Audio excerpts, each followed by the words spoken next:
Buen día, profesor y compañeros. En el día de hoy daremos a exponer nuestro informe técnico de la guía número 2, actividad 2, el cual consiste en la profundización en conceptos de voltaje y capacitación. Primeramente, presentaré a los compañeros con los que realizamos nuestro informe técnico. Es Colón Mosquera, Cristian Andrés, Correa González, Paula Andrea, González Milano, Santiago Alejandro y quien les habla, Solano Rosso, Michael Steven. Ahora, a continuación, mi compañero Santiago iniciará explicándonos un poco acerca del tema que trataremos el día de hoy. Gracias, Michael. Cabe recalcar que me tocó el punto número 3. Para el punto número 3, la solución tenemos que identificar el potencial eléctrico en un punto determinado debido a una carga puntual. Esto se va a utilizar calculando la fórmula básica del potencial eléctrico, que se expresará como la relación entre la carga y la distancia a la que se encuentra el punto de interés. Esta forma va a ser muy fundamental ya que se deriva de la ley de Coulomb, que va a permitir prever el comportamiento del campo eléctrico en función de la distribución de las cargas del espacio. Más abajo, si logramos hicimos un experimento en un simulador donde el primer resultado obtenido para las distancias que nos solicita el experimento es de 126,9 voltaje. Adicional de estos, también vamos a tener este mismo resultado con 0,5 metros, con 0,7, con 0,9 y por último 1 metro de distancias. Al final nos vamos a tener una tabla con unos datos obtenidos que armamos en Excel y a la final una gráfica. Esto da como una conclusión que se observa en la gráfica uno que el potencial eléctrico generado por la carga de 4 N Coulomb a distancia de 0,3 metros, 0,5, 0,7 y 0,9 y 1 metro es muy similar, salvo la distancia más próxima de 0,3.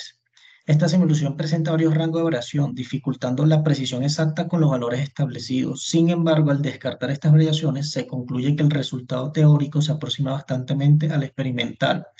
Esto es en concordancia, sugiere que la teoría subyacente proporciona una comprensión sólida y confiable del fenómeno eléctrico estudiado. Muchísimas gracias. Le doy mi paso al compañero Michael. Muchas gracias, Santiago. Ahora bien, bueno, vamos a explicar un poco el simulador PET acerca de la dialéctrica y pues digamos que algunas funciones que pues nos permite allí directamente esa experiencia de usuario con nuestro simulador PET. Como podemos, bueno, observar aquí en el informe encontramos pestaña en vista, pestaña de metros, otra visualización de la dialéctrica con temas de manejo en el material y la constante. Y por otro lado, pues podemos observar aquí lo que podríamos llamar el experimento bajo una carga de una batería y pues un objeto en común. Bueno, primeramente chicos, bueno, y compañeros y profesor, tengamos en cuenta que, digamos, en el capacitador LAF de la pestaña, bueno, de dialéctrica, nos va a permitir explorar cómo diferentes materiales dialéctricos afectan las propiedades eléctricas de un capacitor. Podemos seleccionar entre diferentes materiales, pues, dialéctricos, como es el aire, el papel, vidrio o el teflón, y observar cada uno cómo afecta la capacitancia y la energía almacenada, pues, en nuestro capacitador. Esto también nos va a permitir y nos va a ayudar a comprender cómo los dialéctricos influyen en el rendimiento de de los capacitores, perdón, en circuitos eléctricos y cómo también podemos seleccionar el material adecuado para las aplicaciones específicas. A continuación, daré mi paso a nuestro compañero Cristian, que nos ahondará un poco más en el tema. Bueno, Michael, muchas gracias. Yo trabajé en el punto número 5 del ejercicio de la guía número 2, de la actividad número 2. Entonces, pues yo lo que voy a hacer es describir de una forma muy breve, pero pues detallando cada paso para poder realizar el proceso experimental. Entonces, lo primero es la preparación del simulador, ¿sí? Lo segundo es la configuración del experimento, seleccionando los parámetros, en este caso pues estableciendo los valores iniciales para el voltaje de 0, 1,5 voltios y menos 1,5 voltios. Luego, posterior a esto, debemos seleccionar un área fija para las placas del capacitor. Luego, seleccionar el material dieléctrico que puede pues variar entre teflón, papel, vidrio. Luego, pues, la descripción del proceso experimental que contempla, pues, la tabulación de los datos.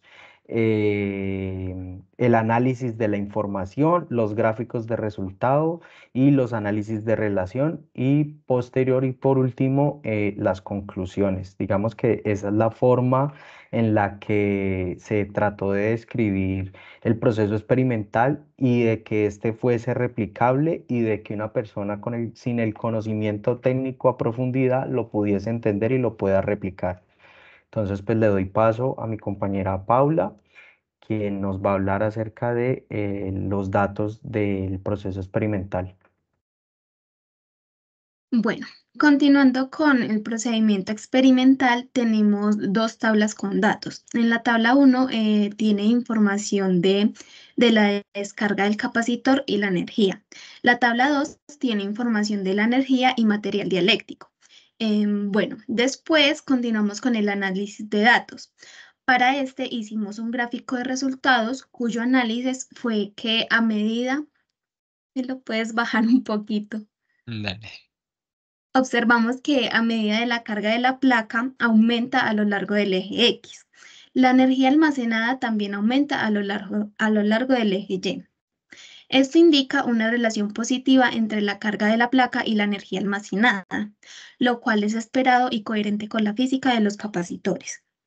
Para cada material dialéctico y área específica, vemos que a medida que la carga de la placa aumenta, la energía almacenada aumenta proporcionalmente. Sin embargo, en términos de la constante dieléctrica del material, no podemos inferir una relación directa solo observando el gráfico. Esto se debe a que los puntos de datos para diferentes materiales se superponen en el gráfico, lo que dificulta a la identificación de una tendencia específica basada únicamente en este gráfico. Bueno, en conclusiones tenemos como 3 conclusiones. La primera, que es interpretar los resultados obtenidos y llegar a conclusiones sobre la relación entre la constante dieléctrica del material entre las placas del capacitor y la energía almacenada del capacitor. Como segunda, tenemos que los capacitores son ampliamente utilizados en circuitos eléctricos para almacenar energía, filtrar señales y estabilizar voltajes, entre otras aplicaciones.